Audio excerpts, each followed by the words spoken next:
அதிரசம் செய்கிறதுக்கு நம்ம 1 கிலோ பச்சரிசி எடுத்துருக்கோங்க. அதை 1/2 மணி நேரம் ஊற வச்சுட்டு நல்ல ஒரு வெள்ளை துணியில் போட்டு உணர்த்தி எடுத்துக்கலாங்க. உணர்த்தி எடுத்துக்கிட்டு அதை மிக்சியிலேயே அரைச்சிக்கிறோங்க. அரைச்சிட்டு இந்த மாதிரி பெரிய கண்ணுள்ள ஜல்லடையில் ஜலிச்சு எடுத்துக்கலாங்க. 1 கிலோவுக்கு நம்ம 800 கிராம் வெல்லம் எடுத்துருக்குறோம். அதுக்கு 1 கப்பு தண்ணி விட்டு நல்லா பாகு காய்ச்சிக்கலாங்க. பாகு நல்லா பொங்கி வரணுங்க. 2-3 தடவை நல்லா பொங்கி வந்ததுக்கப்புறம் ஒரு பாத்திரத்தில் விட்டு பார்க்கலாம். கரையாமல் இருக்கணுங்க. நல்லா தக்காளி பதத்துக்கு பாகு வந்தோடனே அந்த மாவுலேயே விட்டு நம்ம கலந்து வச்சிடலாம். பாருங்கள், இந்தளவுக்கு தக்காளி பதம் இருக்கணும். 1 கிலோ மாவுக்கு 2 ஸ்பூன் அந்த ஏலக்காய் தூள் போட்டுக்கிறோங்க. இதையும் நல்லா கலந்து விட்டுட்டு அந்த பாகை இது கூடயே ஊற்றி வச்சிடலாம். ஊற்றி வச்சு அந்த பாகு நல்லா ஒரு நாள் ஊறிக்கிட்டு இருக்கட்டுங்க. 24 மணி நேரம் அந்த பாகில் வெள்ளை பாகில் அரிசி மாவு ஊறினதுக்கப்புறம் நம்மளுக்கு அதிரசம் தட்டுறதுக்கு ரெடி ஆயிருங்க. அதுக்கப்புறம் நம்ம வேணுங்கிற அளவு போட்டுக்கலாம். நம்ம அதிரசத்துக்கு ரெடி பண்ண மாவை மேலே தட்டு போட்டு மூடக்கூடாதுங்க. அது வேத்துக்கும். அதனால தான் இந்த மாதிரி துணி போட்டு கட்டி வைக்கிறோம்.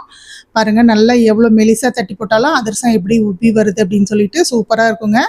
பெரிய வீடியோவில் இன்னும் தெளிவாக இருக்குது. அதில் பாருங்கள் எப்படி இருக்குதுன்னு சொல்லிட்டு. இதே அளவில் நீங்களும் அதிரசம் செஞ்சு பாருங்கள். ரொம்பவே டேஸ்ட்டாக இருக்கும்.